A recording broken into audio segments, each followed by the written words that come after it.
Okay, well, welcome everyone. We're already 24 people. I think I'm going to kick this off. Um, we're so glad that you could join us today.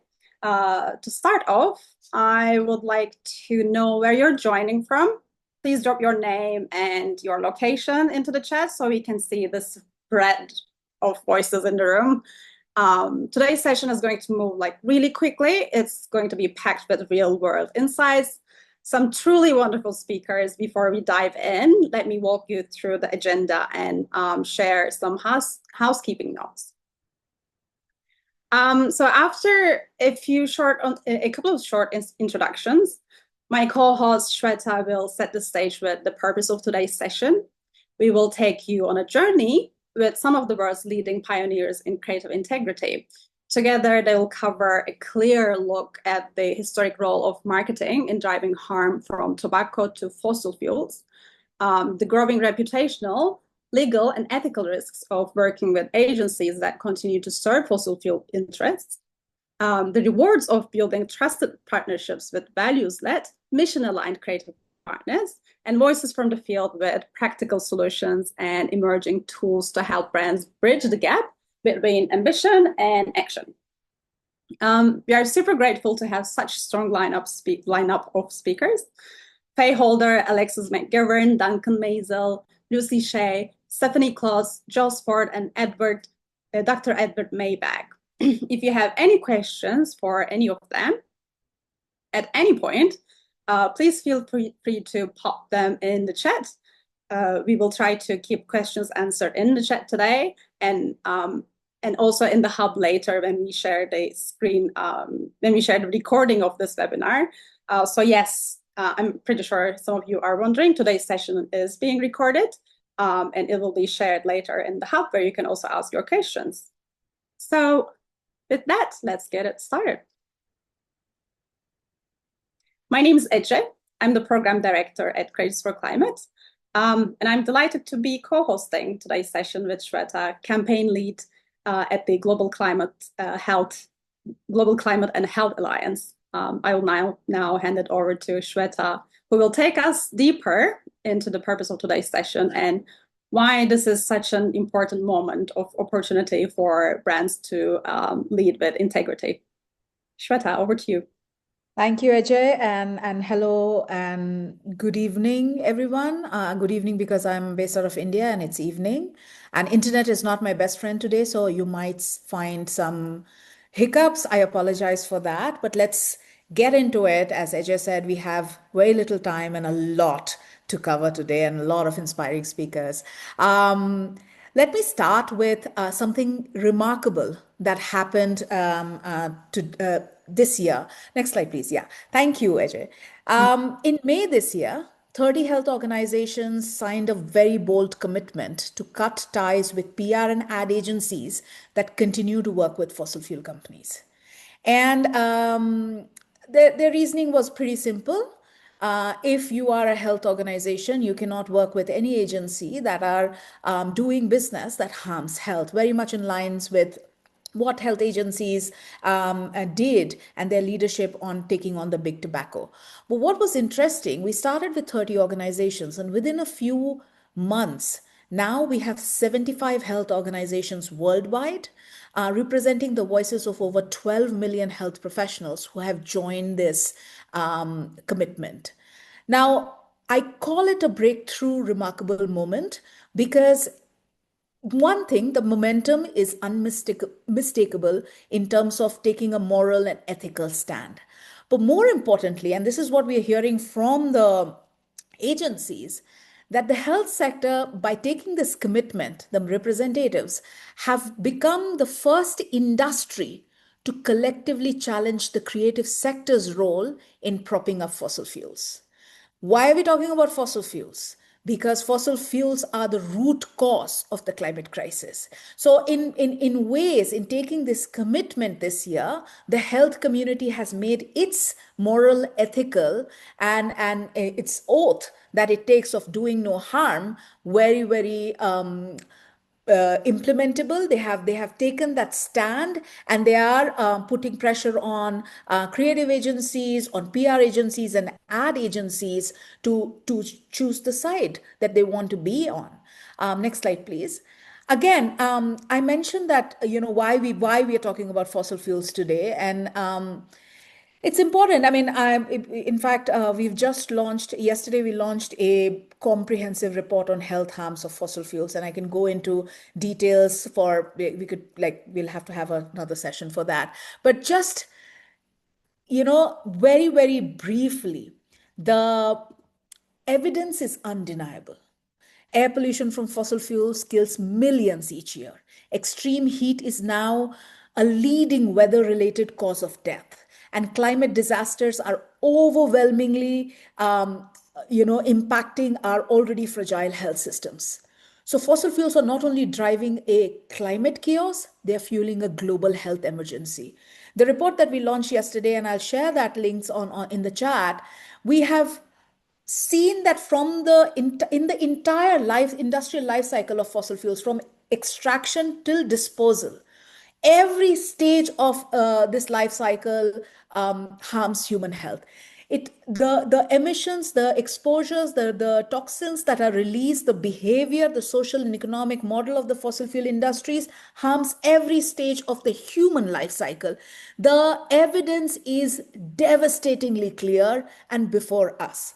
However, when we see greenwashed representation of the fossil fuel industry, we are misled into thinking we are not in a problem, or there is a common sense of mistrust that is created. I mean, clearly, right now, with the climate crisis and the greenwashing efforts of the PR agencies on behalf of the fossil fuel industry, makes it very clear that it's the truth that is at stake right now. And if we don't take action today, we are paying the price in terms of human lives. And that is at stake. And that's why this momentum for creative industry to basically have an ethical guideline, ethical standards becomes super important. Next slide, please. So, just quickly, what is this commitment about? What are the health industries who are health community members who have signed this commitment for the Break the Fossil Influence commitment? What are they signing? Basically, they are strengthening their procurement processes of hiring PR and ad agencies. They're making decisions based on the history, the association of PR ad agencies, their values that they align to, and not just in terms of the spoken values, but in reality, how much of their work aligns with the values that they tend to advertise and promote. And in order to do that, we came out with, thanks to support from Clean Creatives, we came out with a guidance for health community, which has become increasingly very popular. And now people are using the criteria provided in the guidance in their selection criteria. In fact, we had two major conferences in Australia last month where health organizations who had made the commitment actually displayed their commitment in the conference and popularized it and made such disclosures public very common. So we are really, as I said, we are really seeing a remarkable momentum and a shift. And next slide, please. Just quickly, in terms of reiterating that the health community is definitely showing its leadership. They are strengthening their credibility and they're standing together, just like they have stood against big tobacco, against other harmful products. They're standing for climate justice against against the fossil fuel influence and for stringent climate action. And this momentum on break the fossil influence is key in terms of how health community itself is leading by example. Another area which is very closely connected, next slide please, which is very closely connected to how the health community is advancing the public health conversations around fossil fuel advertisement, is by putting forward its arguments of a health imperative for a fossil fuel ad ban, for example, in public. And in doing so, it's providing an opportunity for people to understand the deeper connections of how influence works in shaping their lives, in shaping their behavior, and more importantly, those choices that they make, how it influences the well-being of their children, how it affects asthma, for example, how it affects the health of their community and their loved ones. So by using the health argument, the health community is not only leading by example, but also advocating for a change. And I just want to take a moment to showcase something fantastic that happened. Recently, there was a court case in The Hague around the fossil fuel ad ban. And we were invited, health community members, two exemplary health community leaders were invited to write an opinion piece in a local Dutch newspaper, but we were told that the space was limited and they had to write their arguments in 600 words. What do you write in 600 words? Nonetheless, went ahead, did that piece. That piece became so popular in the local public, people started writing letters to editors. And as a result, the next day's newspaper carried a whole section of letters that came as in response to that opinion piece on health, in support for an ad ban on health grounds. So while we had only 600 words, we had 2 days of diverse people writing in and making a case. And that's a great example of mobilization and public awareness. And the health community is rising up to that occasion. That's the story. That's the reason why we are here, why this conversation today matters. What we are going to explore today is how brands can seize this opportunity before them, and this is the moment, and how we can work with brands and help brands to end their relationship that perpetuates harm, that is not aligned with our values, and that are putting all our collective future and well-being at risk. I think, just to sum up, I don't think this is a webinar. This is a moment to reimagine how we want to be, how we want to show up in this conversation, how we want to contribute in this conversation and not be on the sidelines and spectators, how we take the ownership to reshape the future for our children and for our grandchildren. This is a really important conversation. I really appreciate all of you to be here. And over to you, Ajay, for inviting our fantastic speakers today.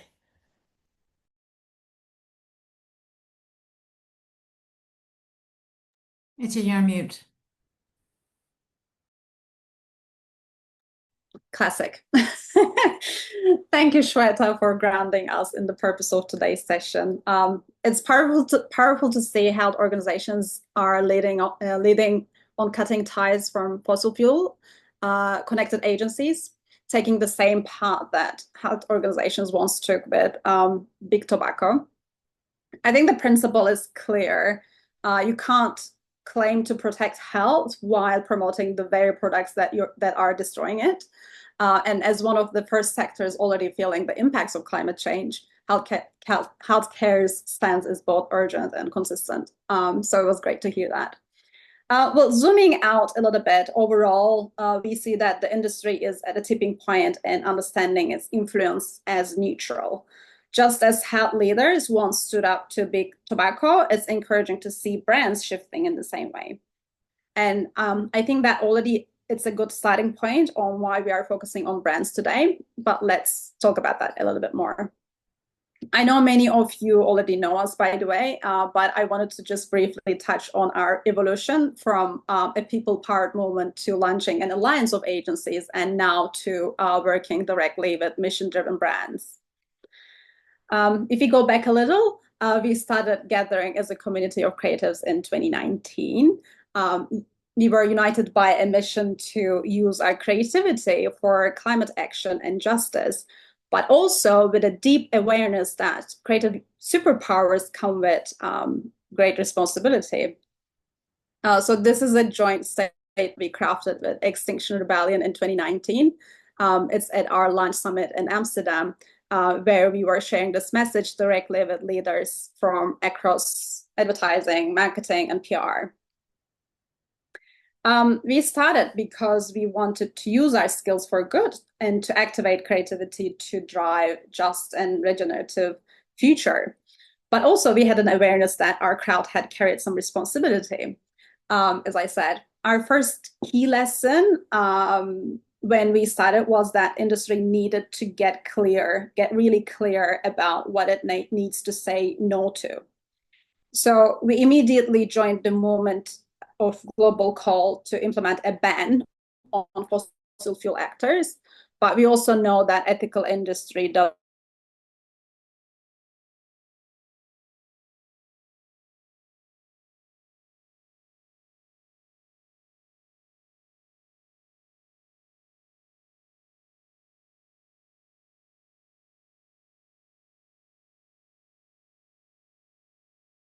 adopt anti-greenwashing protocols and align with the UN-backed service emissions framework by rejecting briefs that contribute to planetary harm.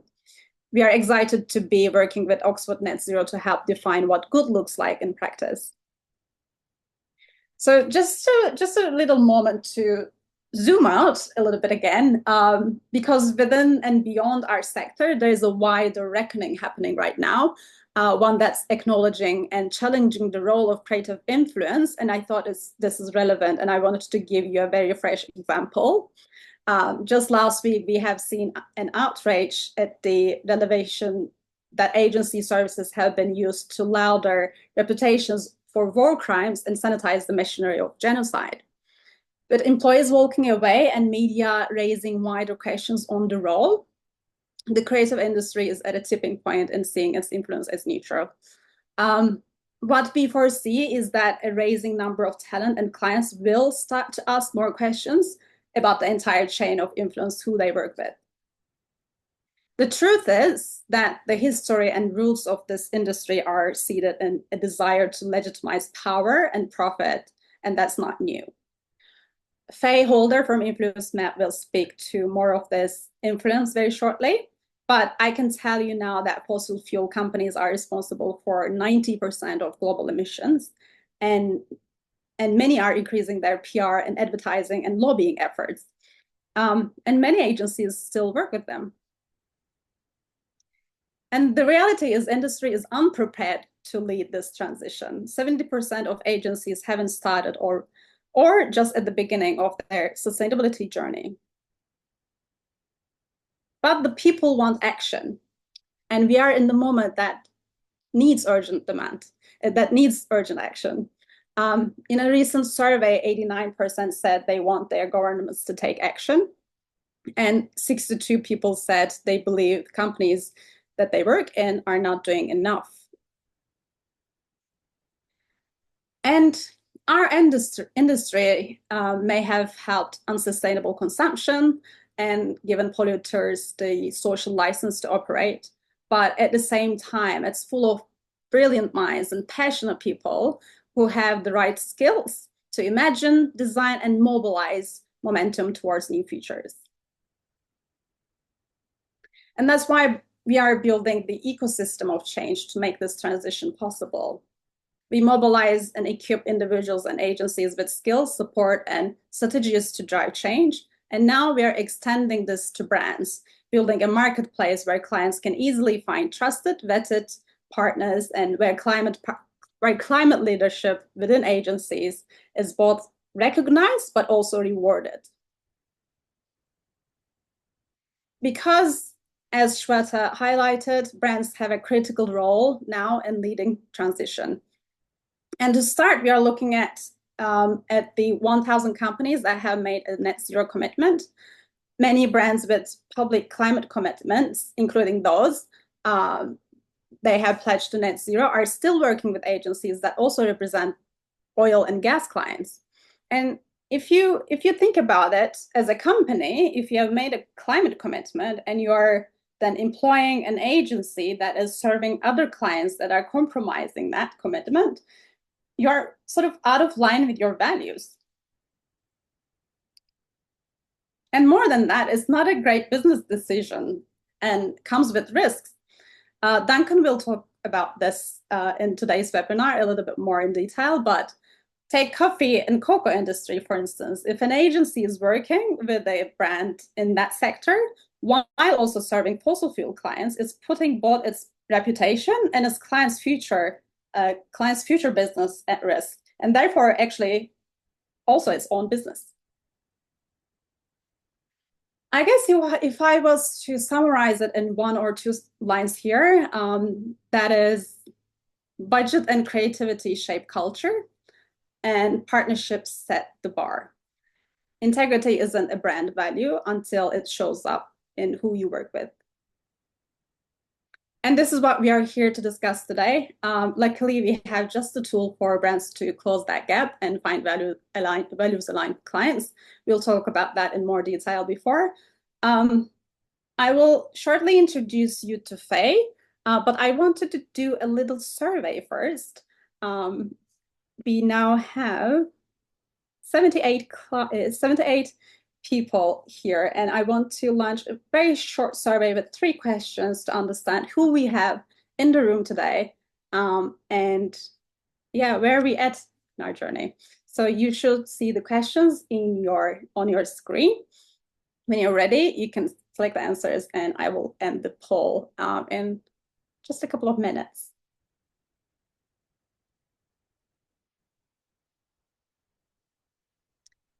Right. With that, while you're still on the poll, I can perhaps introduce Faye Holder, Program Manager at InfluenceMap, and she will talk about how advertising is used to delay climate action. Thanks. Hi, everyone. Nice to be with you here today. Thank you for having me. And we've already had some inspiring starts. Thank you. Every time I hear Shweta, I'm constantly impressed by the work that you guys are doing. But I'm going to talk a little bit about the role of advertising and how that is used by particularly fossil fuel actors to delay climate policy. So if we can go to the next slide, please. A little bit about InfluenceMap. We are an independent think tank. We're based in London, but have offices globally. And I'm going to skip most of what we do and really focus on this part on lobbying. So the LobbyMap platform it's the world's leading database for tracking how companies and industry associations are influencing climate policy. And that little pie chart at the bottom, you'll see we don't focus on operations, but we really focus on this climate policy piece because it's so critical to enabling climate action that we have the right policies and regulations in place. So if we go to the next slide. Basically, what we do is we look at how all these companies, all these groups are talking to the public and talking to policymakers and trying to shape perceptions of what are the solutions, what are the problems, and what are the kind of policies that we need. And that's all accessible on a public database. There's a screenshot of some of the more positive companies that we look at, but actually my background at InfluenceMap is looking at the oil and gas sector and kind of all the different tactics they use. So on the next slide, this is a very simple diagram that we use to kind of explain the process. When we talk about lobbying, I think a lot of people think we're just looking at how a company will speak to a policymaker at that kind of final decision-making stage. But actually, when we look at those that are most successful at influencing policymakers, of which the oil and gas sector and fossil fuels are really up there amongst them, that journey starts way earlier on in setting the discourse and the narrative around climate from the get-go. And a large part of that is advertising and kind of really setting that public message from day dot. And that same message gets carried all the way along, be it to the public, to policymakers, to investors, whoever. So it's not just us who thinks this. On the next slide, please. The IPCC, which is the Intergovernmental Panel on Climate Change, has also identified kind of these same actors in advertising as a problem. So in their most recent reports, they mentioned opposition from status quo interests, particularly incumbent fossil fuel actors and their kind of exerting of political influence over the policymaking process as one of the key barriers to adequate climate policy. We know they do that in a number of ways, but the IPCC interestingly also highlighted their unique access to mainstream media, doubt-inducing media strategies, and corporate advertisement and brand building strategies as part of that toolkit. So we know this is an issue and we know this is going on. On the next slide, because I think it's always useful to see this sort of written in the words of those that we're talking about. We found some documents from the American Petroleum Institute, which is a big industry association in the US representing oil and gas. This was an old budget document they had put together, but they were, sorry, that red bar has moved into the wrong place. But if you look a line up, you'll see advertising is the top activity listed there. At what they were asking for was 64 million, which is about a third of the overall budget. So this is a huge investment for these kind of companies and these industry associations. And they know the importance of this as signified by that kind of large amount. And actually, when we looked at the remaining kind of things in that campaign toolkit, advertising, PR, marketing were throughout them all. So it is a really huge piece of their tactics and their strategy for influencing perceptions and policy. For API, it was a $30 million messaging and advertising campaign, including $10 million TV advertising campaign. And the reason they were doing this, and what I want to kind of highlight with this, is from when we look at fossil fuel actors, what they are ultimately going for is policy. Policy is their biggest concern in terms of their business model. And so they're using advertising to shape audience perceptions, but ultimately to get to the policymakers. And that's written here to improve public policy outcomes by increasing energy literacy was their campaign term amongst a target audience. If we go to the next slide, please. I could not find the 2017 ad, despite looking on YouTube, but they're still doing this. This was a campaign that was released last year, 8-figure ad blitz, supposedly. And you can see it kind of comes with TV ads, it comes with a website that's still going. It's asking people to submit videos of what energy in the oil and gas sector means to them. It's a huge campaign, and this is all going alongside continued lobbying against climate policies. So in the past 12 months from API, that's the removal of GHG emission standards for cars and vans. It's the repeal of methane regulation, and it's consistently pushing more and more oil and gas expansion. On the next slide, please.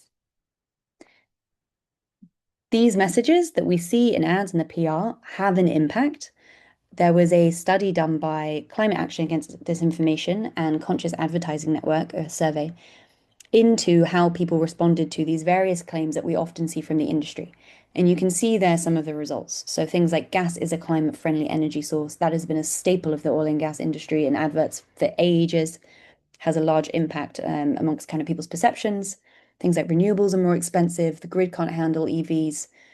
And those latter two, I think, are really important to the situation we're in today, where policy is being rolled back. And a lot of businesses, as Ajay mentioned, are reliant on things like renewables and EVs, but they are being sort of pushed aside by this negative messaging. Next slide. To my point about policy, this is a very kind of obvious example, and it's a terrible ad. So I don't know, I'm assuming they maybe did this themselves. But AFPM, which is another industry association, similarly had a very kind of expensive ad campaign to argue against EV policies or policies to reduce emissions in the US from cars. This is not just happening in the US, it's happening in the EU, it's happening globally.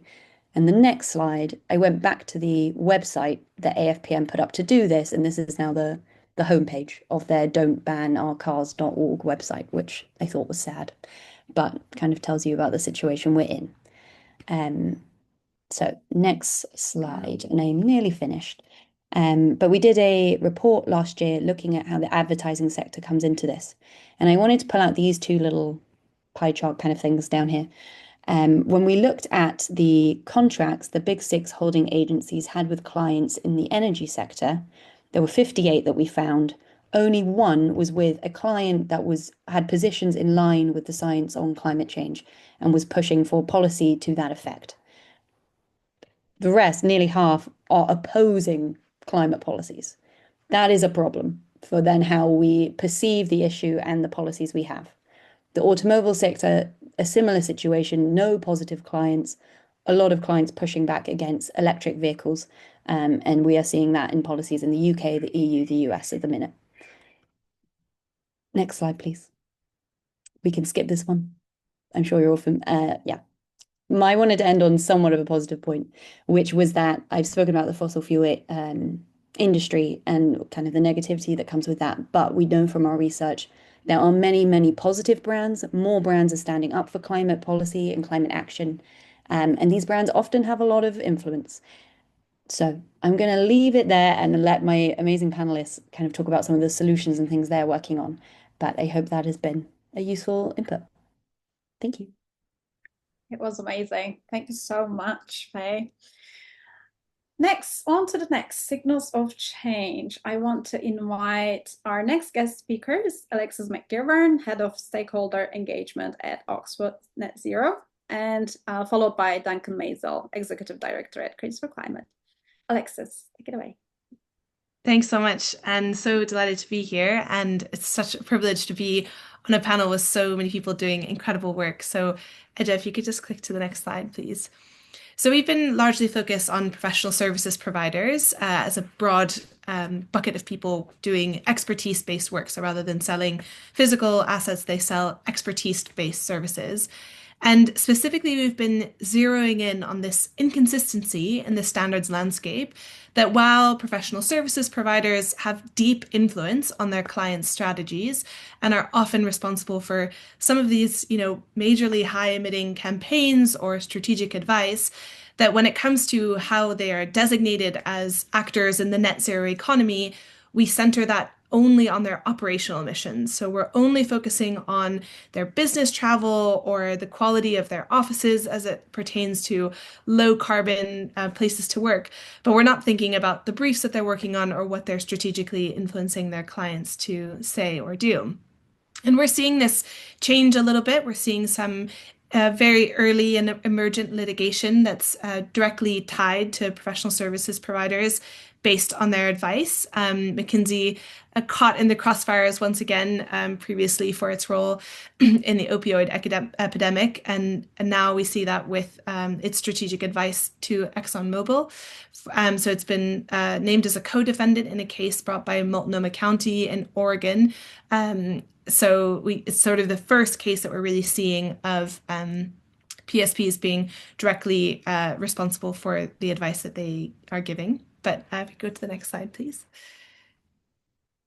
But we also see this is not the first kind of trend or consequence that these professional services providers are seeing for the work that they're doing, especially for the fossil fuel sector. So I just mentioned the Multnomah County case. There's some great analysis done by DSMOG on this. But also earlier this year, we saw a complaint brought against WPP, big ad agency, for their work with oil and gas firms, basically on the grounds that they were violating some of the human rights obligations within the OECD. But I mean, more intangibly than that, and I guess perhaps more of interest to PSPs directly, is that we're also seeing talent attrition as a result of PSPs' work with the fossil fuel sector. We see young people especially not wanting to work for firms that are enabling climate and ecological crises. Next slide, please. So now it's kind of all the more important to zoom out our sense of responsibility or ownership of emissions from this very narrow sense of operational emissions into the type of work that we do, the clients that we work with, and the services that we offer and the advice we give. So we're really advocating in this moment for the scope of responsibility to expand from a purely operational lens into a much more nuanced and complete image that includes also their serviced emissions. So the emissions that they have been responsible for through the provision of services. Next slide, please. And this is a really important moment in the sort of net zero ecosystem. Right now, a lot of key standards really leave this out of the equation. And there are many, many hundreds of professional services firms that have been given a stamp of approval for their net zero alignment because they're holding more meetings on Zoom or they have fancy LEED certified buildings. That's, of course, important, but that is a really, really small piece of the puzzle. So the Science Based Targets Initiative has validated hundreds of companies that are still doing work with the fossil fuel sector, or that they don't even ask the question of what kind of work they're doing for the fossil fuel sector. And for us, that just means that we have a very narrow view of their influence and their capacity to really encourage change with their clients. So right now, many of these standards are being updated. So the Greenhouse Gas Protocol, which is the most widely used standard for measuring and reporting emissions, it's being updated for the first time in just over 20 years. It's a very exciting time if you're in the carbon accounting space. The Science Based Targets Initiative, the standard that I mentioned that has certified hundreds of professional services firms, is being updated as well this year. It's Corporate Net Zero Standard. And the International Standards Organization, which is really the venue and the architecture for standards that are auditable and verifiable and assurable and already very well integrated into the multilateral system, it's developing a full standard from its previous net zero guidelines. So it's really a time of consolidation in the net zero governance landscape, and a great time to make sure that this loophole, which has existed for far too long, is actually brought to the table. And just before I leave you and hand you off to the brilliant Duncan, just if you can go to the next slide, please, just to say that the Science Based Targets Initiative, this is a screenshot from the corporate standard update. As you can see, sometimes quite technical language, a bit legalistic, but just to say that the Science Based Targets Initiative actively encourages engagement with suppliers to make sure that they're also transitioning, that they're keeping in alignment with the goal of the parent company. And so, there's this language here in 16.7.1 that setting targets to spend money on net zero aligned suppliers. And I guess my question is, as I hand you off to Duncan, is what does it mean to be a net zero aligned supplier when you're a professional services firm that's sort of double dipping, serving, for example, the health sector and serving the industry that is actively making the health sector's job more difficult? So I'll hand you off to my brilliant colleague, Duncan, but happy to answer any questions about standards later on. Thank you all. I want to clarify that I'm the executive director of Clean Creatives, not Creatives for Climate. Thank you all so much. So just to get into the next slide, please, I want to talk about Clean Creatives and sort of what we do. We have three pillars of our work. The first pillar, it's animated, so you have to click several times, is reputation. We see three sources of leverage for engaging the creative industry. The first is reputation. Ad agencies know the value of reputation better than anyone else. It's their core purpose. It's what they provide to their clients. And so what we do is try to provide transparency and research about who is working with what fossil fuel polluters and what the impact on their reputation might be. The second here you can see is talent. We have a community of agency activists in a giant Slack group and on our email list who are finding ways to pressure inside their agencies to move things forward. And then the last pillar, click again, is clients. We think there's significant role for brands that hire agencies to exercise their leverage to encourage agencies to exit relationships with fossil fuel companies. And we're going to talk about why we think that's advantageous to them and to the agencies involved. And just a quick preview, next week, next Tuesday, we're going to be releasing the next edition of the F list, which is our documentation of all the agencies that work with fossil fuel clients. It's going to be on September 23rd. We're very excited to share the results with you. And our goal of this project is to provide guidelines for brands to understand what their agencies are doing, what their relationships are, and that therefore start the engagement with them to exit dangerous relationships. There's going to be a launch event in Singapore, in London, and New York, all on the 23rd. And we're very excited to see you if you're in one of those three cities to talk about the F list with us. Next slide, please. So I wanted to ask, what is an agency really? What is the purpose of hiring an advertising or PR agency rather than doing something in-house on your own? What is the creative advantage they have? Next slide.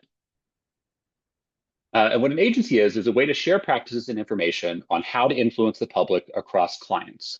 Agencies learn from relationships they have with one client, and they apply those lessons to other clients, which means that if green clients work with an agency that has fossil fuel clients, you are helping them greenwash polluters.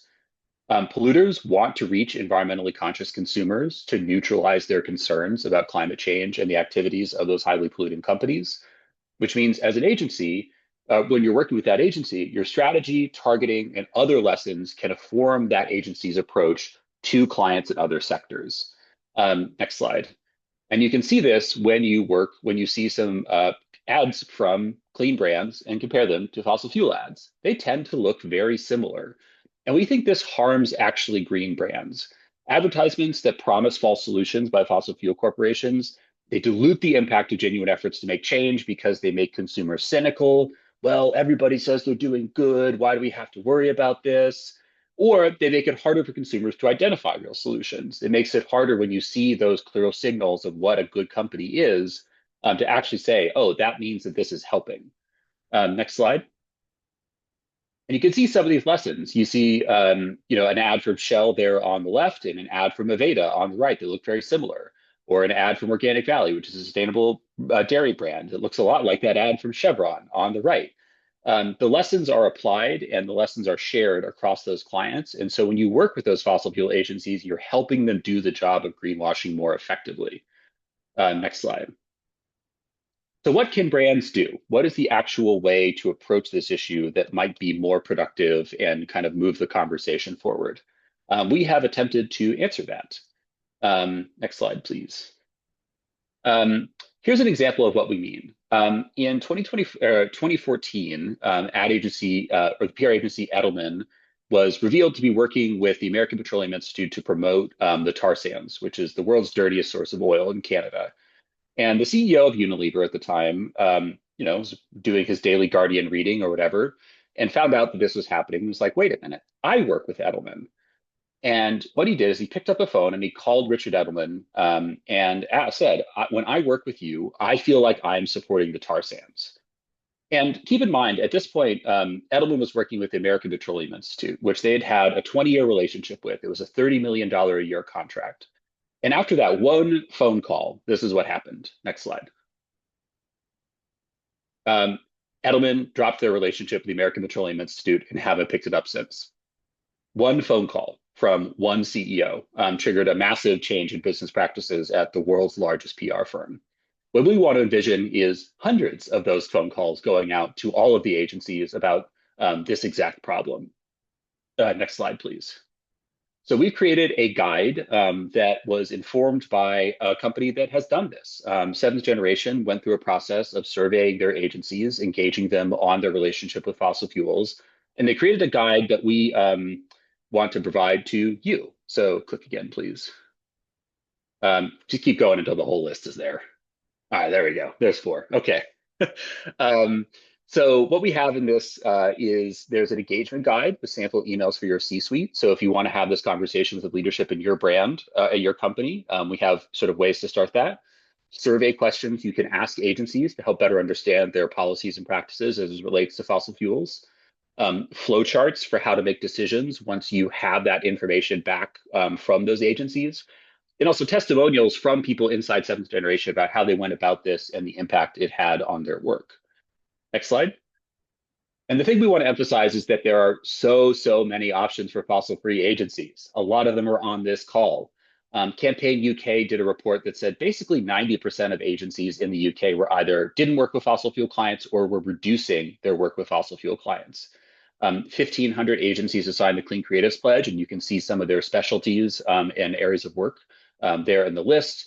Full service, PR, creative, strategy, we got them all. And then there's the whole ethical brand work that Creatives for Climate has been doing, which is also an amazing service to really get bespoke, hands-on support for finding those agencies. Next slide, please. To get started, we have 3 steps. Next slide. First is what we just encourage you to walk. Just ask your agencies about their policies and fossil fuel clients. Just send that email, say like, hey, what's up? Do you have an approach to this? We found those emails are very effective and can really get people to start to think about this problem. There's the jog option, next slide, which is to make fossil-free your preference in your next RFP by adding points in your scoring rubric. So give them 2 or 3 points if they're fossil-free, make it easier for them to make that decision. Next slide. And then there's the run, which is just require that the next agencies you hire be fossil-free. that you're not going to work with anyone that has those fossil fuel clients. So we think there's a lot of options to get started. You don't have to jump right into this last step of saying, we're not going to work with you if you have fossil fuel clients, go away forever.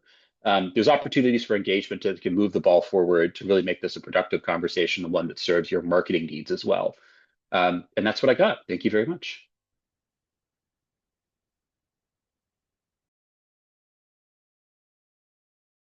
Thank you so much, both Alexis and Duncan, obviously there are opportunities as well as risks. So it was great to hear on both of those. On to our next session, we are going to hear from the voices from the field. I want to first invite our next speaker, Lucy Shea, the Group CEO at Futera. She's going to talk about why creativity isn't neutral. Lucy? Thanks, Etching, and hi everyone. And I'm just going to talk. I'm going to tell you a little story, if I may. So thanks for the introduction, and thanks Duncan and all the other speakers. Always such a pleasure to see the very latest of what everyone's been up to. So congratulations. What I wanted to bring was a little bit of perspective about what it's like running an agency which has ethical considerations or a mission at its heart, and also some of the commercial benefits we've seen of taking this stance or having this singular purpose or focus, if you like. And we've been in those situations. You might be gratified to hear very recently an RFP process we were in had a point. It was the middle process. It had a point in there saying we support working with agencies that don't work with fossil fuel clients, and we'd like to have a conversation about that or see some of your kind of work and policies on that. So that's great. But I'm gonna go back a few years to 2003, and I'd only been in Futera for a year, and I was hugely ambitious, very focused on growing this agency, really kind of into that kind of commercial opportunity. And Futera was always a mission-driven agency. So I joined the agency because its mission was to make sustainable development so desirable it becomes normal, but I was motivated about the commercial opportunity of this. And my co-founders or my founders would quite often sit around and have these long philosophical conversations about, the value of nature, or, more in depth on how do you, is it people power or powerful people? How do you create change? I would, it was back in a very cold office where we were all kind of working with like fingerless gloves. I kind of, dig in for about, I don't know, 15 minutes and then literally push back and be like, I got to get to work, team. You keep going on your chat. I've got some commercial work to do. And then things changed for me when we won the UK's first national climate change communication strategy back in 2003. And I saw this kind of mission-led thinking translating into a pitch for the UK government and related quangos that meant that we beat all of the big incumbents, and this little tiny upstart Futera got its big break, which was to do the UK's first national climate change communication strategy. And as part of that, we reviewed all of the evidence out there on what changes hearts and minds around climate change, and that underpinning, was the underpinning for our success for many years. So there are, to my mind, huge commercial, and we were able to grow that market for sustainability communications and then that market for being a change agency. Of course, there are many brilliant agencies working in this industry now, which is great, which is what we wanted to see. So I've seen over the years huge commercial value, not from just working with not fossil fuel clients, but from pursuing relentlessly mission-based work, change-based work, solving climate change, social justice, etc. I'll tell you another story. In 2015, two of my colleagues went to COP and basically got really peed off with the lack of focus, shall we say, on agencies' material impacts. So just as we've been hearing now, the advice that we give, the communications that we run, and more back then it was still kind of okay to say, oh, we're doing green printing and green postage and all that type of thing. So we invented this thing called a client disclosure report and put it out there as a way of, and it lives now, and I'll drop a few links to it now. Put it out there as a way of, you basically disclose who pays your bills. So it's very much in line with that thinking about, we got the receipts.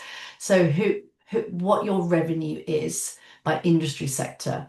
And we did it as a fossil fuel play, basically, to show that and I think at the time we did actually work with the fossil fuel company on a piece of stakeholder engagement and kind of strategy development work to kind of give some transparency and to be able to put our money where our mouth is ourselves. Now, we put it out there to like make a big splash. It sank like a stone. It was quite a lot of work. And I wouldn't say it got the pickup that it could have got. But fast forward to 2018, 2019, when it was all Extinction Rebellion and industries all declaring climate emergencies, we brought it back. And this time we asked all of our friends, buddies, and networks to also put together a client disclosure report. And many individual creatives and agencies committed to doing so. So to me, it showed the kind of the change in the ecosystem that meant agencies were ready to do that.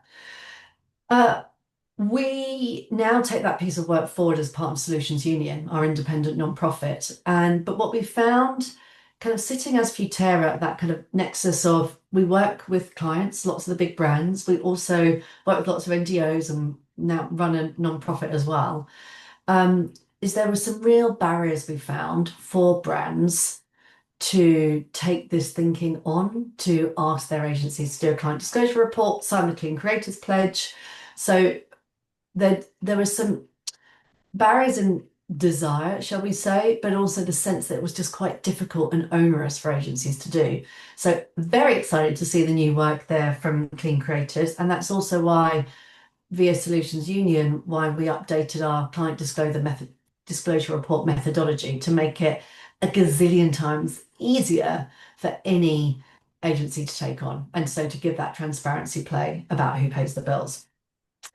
How am I doing on time? Time to stop or another minute or so?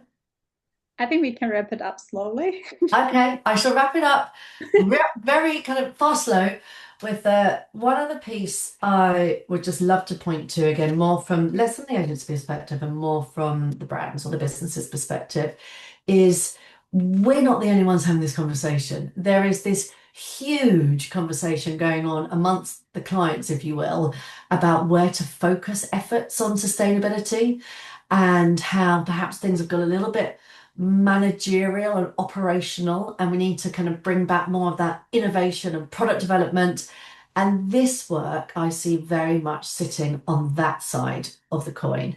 And so one other thing I point to, and I'll drop a few links in the chat to it, is what we've been pioneering around spheres of influence, which is how a business can start to gain reward, not just take responsibility, but gain reward for not just looking at their scopes, scope 1, 2, and 3, which must remain very important, but also looking at their spheres of influence. And so very much echoing a lot of the work that's been profiled today, but how you would ask your PSPs, your professional service providers, to look at their service emissions, how you would look at your influence and lobbying, how would you look at your product development, not something we covered so much, but I'll drop a few links in. And so I think this is, and again, if we look at the change in energy production, there's an S-curve going on, and I know what side of the S-curve I'd like to be on commercially. I'll stop there. Okay, what a powerful sentence to end it with. Thanks, Lucy. Okay, now we are moving on to what values-aligned partnerships really look like. I think Lucy made a really great starting to that conversation. I want to talk about, we are really shortly, we are going to see a real example of this, but earlier in the session, we have talked about this gap and misalignment between mission-aligned brands and who they work with. And the question we raised was, how can brands truly deliver on their commitments if they overlook the role of their service providers? The answer is by working with values-aligned partners, obviously, but we will now hear from both sides what values-aligned partnerships look like. And you will hear about a program we have launched a few months ago, the Brief Matchmaking program, to bridge that gap. It gives clients access to vetted, values-aligned agencies, teams that are not only free from oil and gas work, but also trained in anti-greenwashing and climate communications and experienced in delivering strong creative work. Among the agencies involved are independents such as Nice and Serious in Mariel, who's in the room and about to speak, and Lucky Generals, and they've already collaborated with clients like Drawdown Labs, Climate Kick, and Water Bear Network through this process. And now we're about to hear from one of those. Welcoming Stephanie and Joss to the stage to talk about this matching that they had through this program, and talk about the project and how it was to partner. Yeah, so hi. Thanks for sticking around. We're running a little bit behind, but I hope many of you can stick around. So my name is Stephanie Klotz. I worked as a communications director for Climate Kick. And before that, also sustainability, missions-driven organizations. I've been working in the field of communications and sustainability for the better part of 15 years. So for really 15 years, I have been on the, I don't want to say brand side because I haven't worked for brands, but for NGOs, for EU organizations who are hiring agencies. My first foray into this was actually with, it just happened to happen like that with Futera back in 2012 when I was working for CNA Foundation, a philanthropic organization.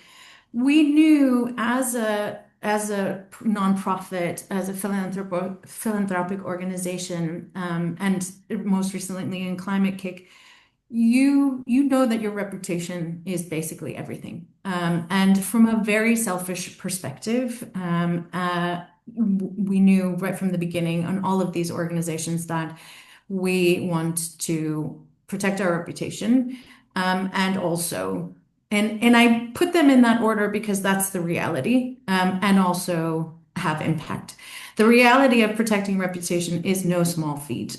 We have seen just in the past couple of months, maybe last year, there was a kind of, let's say, shitstorm with Havas. This year, there's been a shitstorm with Edelman working for COP30.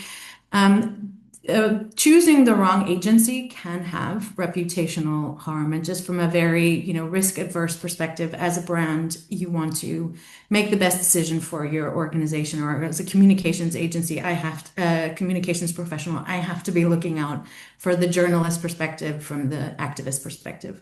But also from a very, purpose-driven perspective, we were always looking for agencies to work with that were value aligned, that would do no harm, that would actually do good. And last, I think from a risk perspective, also really interesting to say is that I've always worked for organizations with very vocal employees, small but vocal employees who will call you out, who would call us out were we working with an agency that wasn't aligned to our values. And so working at Climate Kick, when it came time 2 years ago to choose an agency to make a journey with us through our rebrand, as a EU organization, we had to do a public RFP. So we did have to open the call out to any agency, but we decided as a team to go through Creatives for Climate and pick or ask some ethical agencies to also put their hat into the ring for the job of working with us on our brand. So we got, it was a point within our scaling system, and we got brand agencies from all different walks of life to apply. And undoubtedly, the ones that came up on the top, not only for ticking the sustainability, the ethical criteria, but just for the quality of the work, the feeling that we got, the chemistry that we got, were the agencies that came through C4C and the Ethical Agency Alliance. And I think that it's really important to mention that as a comms professional representing an NGO, our goal has always been to form partnerships with the agencies that we work with, and not just have, let's say, the service provider was definitely never the idea. And working with an agency that is aligned to our values ensured that we were getting challenged in a different way, that we were forming a partnership with people that got us. And so we thankfully formed a wonderful partnership with amazing results with Enviral and Joss, who is with us. And I will hand over to you, Joss. Thanks, Steph. Yeah, look, I'm blushing big time. But yeah, just to follow up on that point, you're totally right. I mean, I know it sounds really cliche, but the best agency delivery definitely comes when that agency client delivery is built on trust. And I think we're really, really lucky in the sustainability and purpose space to work with brands who trust our creativity, trust our ethics, and I think especially the connections that come through Creators for Climate. So thanks so much, team, for building this community. And yeah, I think as you just heard from Steph, she has all the experience and she's worked with the best. So we're really stoked to have won the project. And I think that probably came from being part of the Ethical Agency Alliance. You know, the team in the studio have gone through anti-greenwashing training. We've been members of Creators for Climate forever and members of Clean Creatives forever. We've done the amazing Futera's client disclosure report for many years.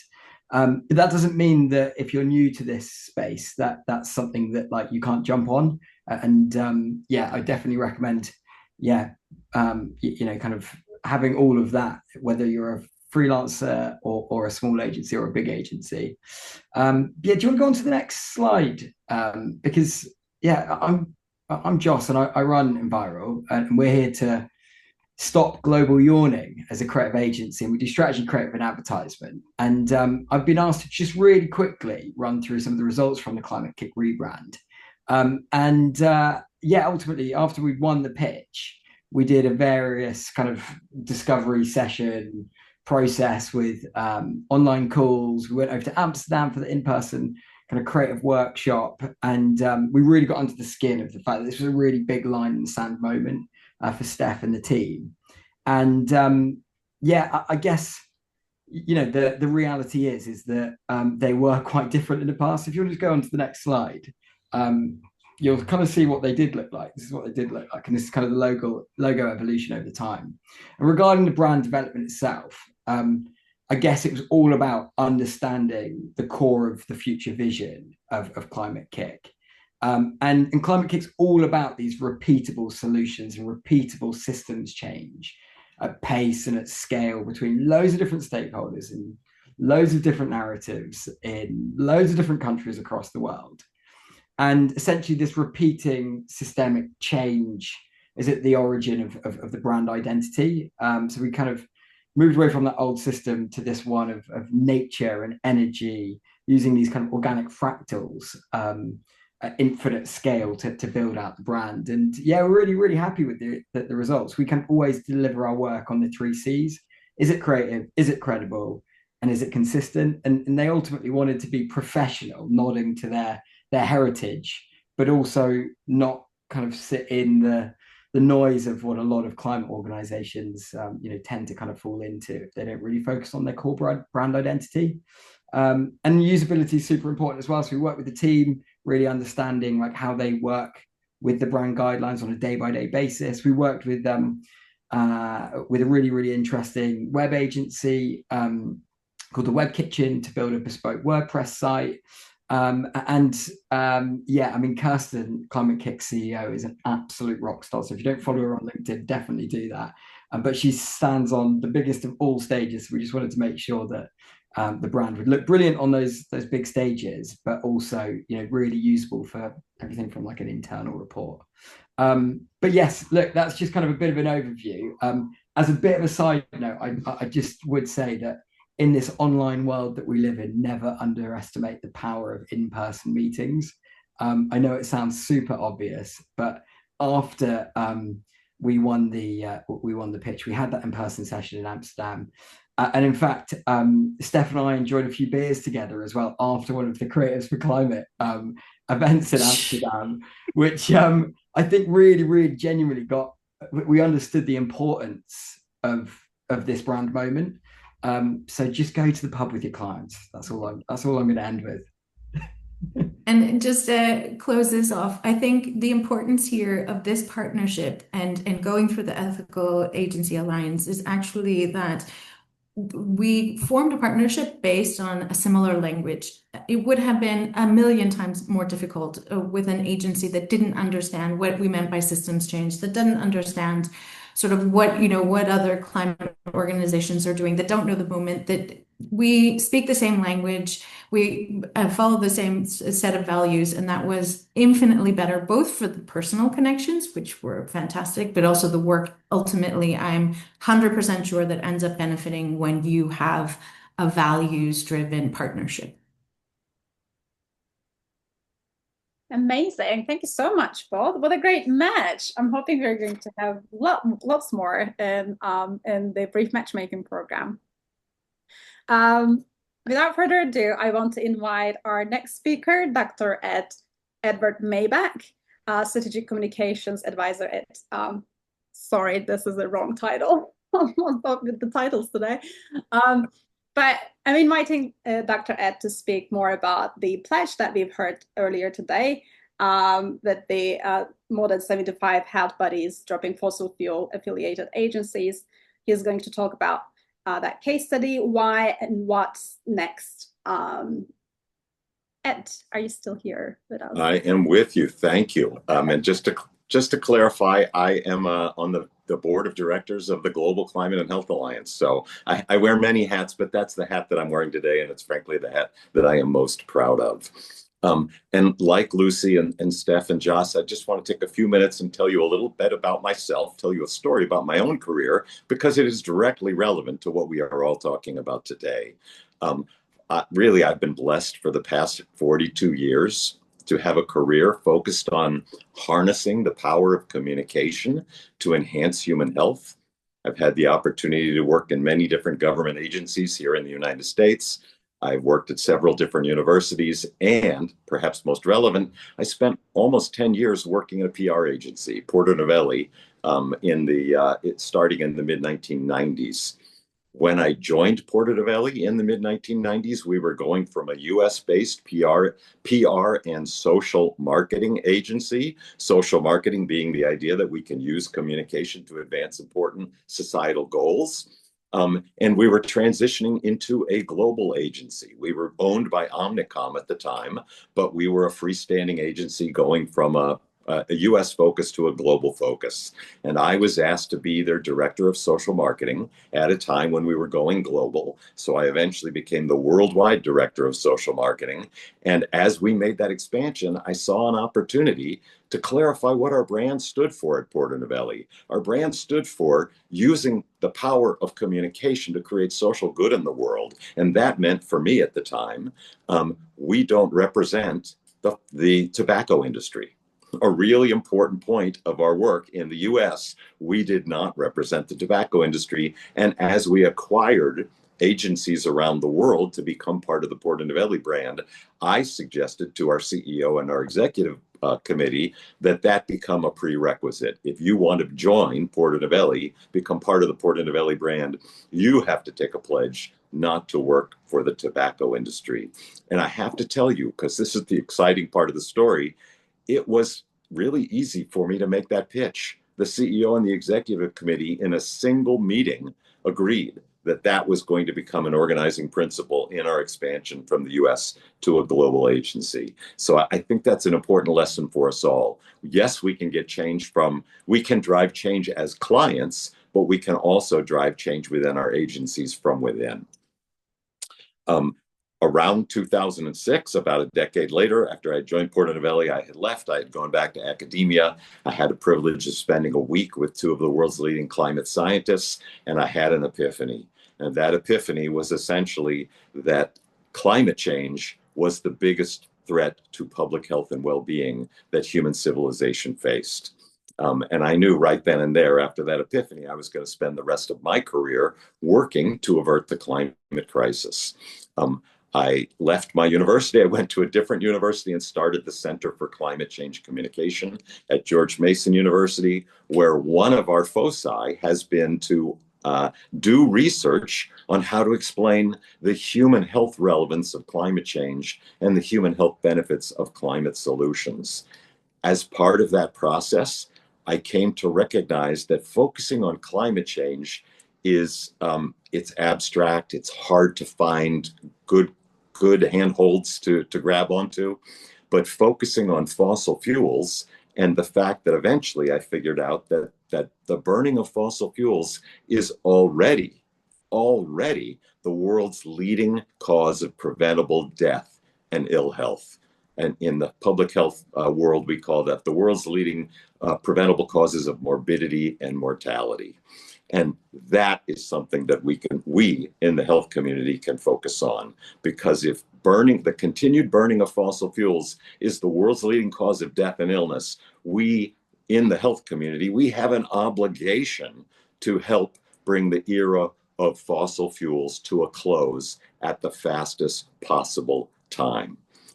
And that brings us to the Global Climate and Health Alliance current campaign, the Break the Fossil Fuel Influence campaign. If we in the health community have an obligation to help bring the era of fossil fuel to a close, we also have an ethical obligation to not work with the comm organizations, the ad agencies, the PR agencies, and others who are helping to perpetuate the era of fossil fuels. So fundamentally, the work that Shweta, I know earlier in the hour, introduced you to, the Break the Fossil Fuel Influence campaign, is premised on the fact that we in the health community, whether you are developing and delivering pharmaceuticals, medical products, delivering healthcare, health insurance companies, we all have an ethical obligation to cut our relationships with PR and ad agencies that are helping to perpetuate the fossil fuel era.